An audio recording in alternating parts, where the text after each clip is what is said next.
Après une première vidéo consacrée au déploiement de la solution de chiffrement, voyons maintenant les possibilités offertes par ce module. Pour cela, rendez-vous dans la stratégie Kaspersky Endpoint Security 10, section chiffrement.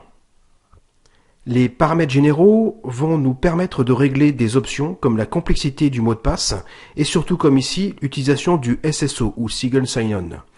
Ainsi, si le mot de passe de chiffrement est le même que celui de Windows, il ne sera pas utile de se réauthentifier une seconde fois après le chargement du système d'exploitation. Réglez donc la complexité et la dureté du mot de passe comme vous le souhaitez. Faites de même pour les gestionnaires de fichiers portables et les archives chiffrées, sujet que nous aborderons un peu plus loin. Passons à la première grande fonctionnalité, le chiffrement complet des disques durs. Nous allons ici l'activer. Un premier warning vous informe de l'incompatibilité de la fonction avec les PC qui seraient équipés de multi-boot. Ceci est normal car le module crée un pré-boot après le MBR, Master Boot Record. Pas énormément d'options à configurer. Vous pourrez spécifier les comptes d'agents d'authentification que vous souhaitez utiliser dans la stratégie. Vous pouvez aussi gérer les exceptions si vous avez plusieurs disques durs physiques. Alors, vous pouvez en exclure un du chiffrement et donc le laisser en clair. Il ne nous reste plus ensuite qu'à valider. Un dernier warning vous incite à bien faire votre tâche de sauvegarde du serveur d'administration. Passons au côté poste de travail où dès réception de la stratégie, l'utilisateur se voit notifié du chiffrement. On lui demande donc de saisir le mot de passe de Windows car le SSO est actif. Il peut saisir un mot de passe différent, mais dans ce cas, il devra s'authentifier deux fois, une fois au démarrage du PC et une fois sous Windows. Le chiffrement se fait au fil de l'eau. Donc l'utilisateur peut redémarrer son PC à tout moment sans se préoccuper de l'avancement du chiffrement. C'est d'ailleurs ce que nous allons faire ici, nous allons rebooter immédiatement.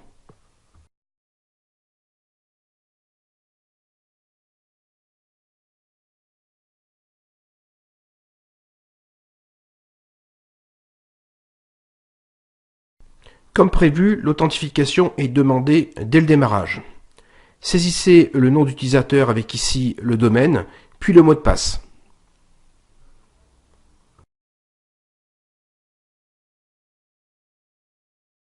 Comme vous allez le voir ici, après le démarrage de Windows, il suffit donc de faire un CTRL-ALT-SUPR pour accéder au bureau sans s'authentifier à nouveau. Que ce soit pour Windows, pour les programmes ou pour l'utilisateur, la présence du chiffrement est tout à fait transparente. Par contre, si l'ordinateur portable est perdu ou volé, les données seront totalement inexploitables grâce à la clé AES 256 bits.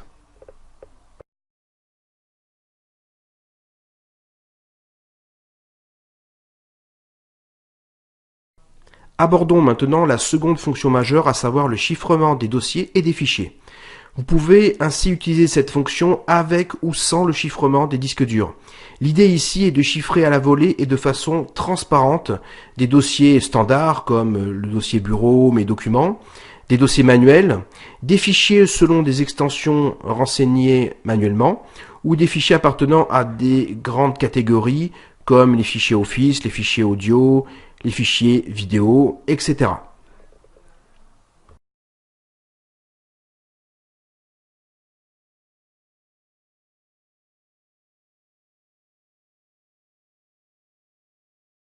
Vous pouvez aussi créer des règles de déchiffrement, qui seront d'ailleurs prioritaires sur les règles de chiffrement en cas de conflit, ou encore créer des règles pour les applications.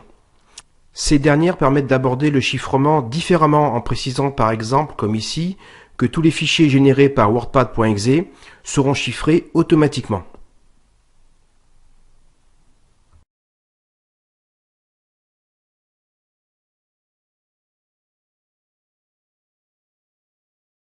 Un mot sur les deux autres options qui s'affichent à l'écran. Interdire l'accès aux fichiers chiffrés est une règle qui peut être mise en place sur un logiciel de communication par exemple.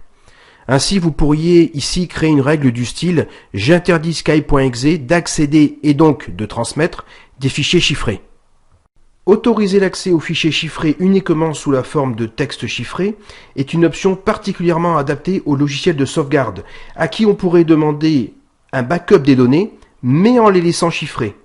Par défaut, n'oubliez pas que le logiciel sauvegardera les données en les déchiffrant à la volée.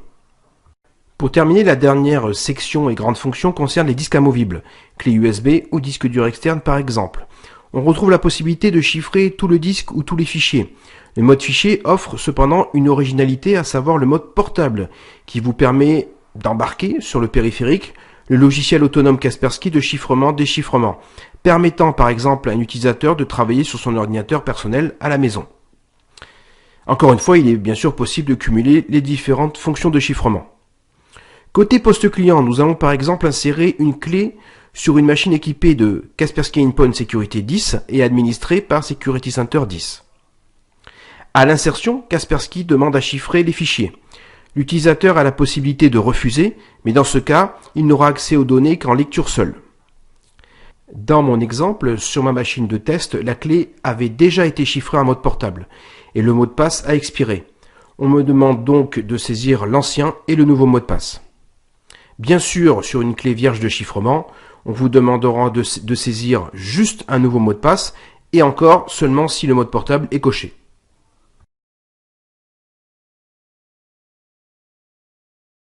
La durée de chiffrement dépend évidemment de la taille et du nombre de fichiers que vous avez sur la clé.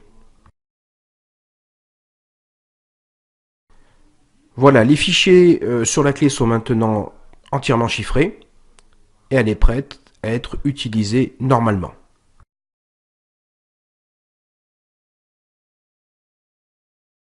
Si maintenant je passe sur un PC non administré et non équipé de Kaspersky, les données ne seront pas accessibles à la personne ayant trouvé la clé USB par exemple.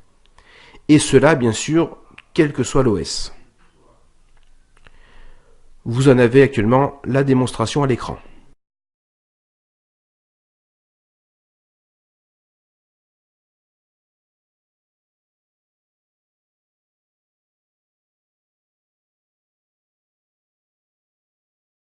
Par contre, si l'administrateur lui en a donné le droit, l'utilisateur pourra lancer le mode portable et ainsi déchiffrer ses documents, travailler dessus et les rechiffrer. Comme vous pouvez le voir à l'écran, l'utilisation du mode portable est évidemment très simple, puisque il y a essentiellement un bouton pour chiffrer et déchiffrer. Voilà, vous voyez à l'écran, les deux documents sont bien maintenant en clair. Il ne reste plus qu'à les rechiffrer. Merci d'avoir suivi ce didacticiel et n'hésitez pas à vous abonner à notre chaîne pour ne pas louper les vidéos à venir. À bientôt!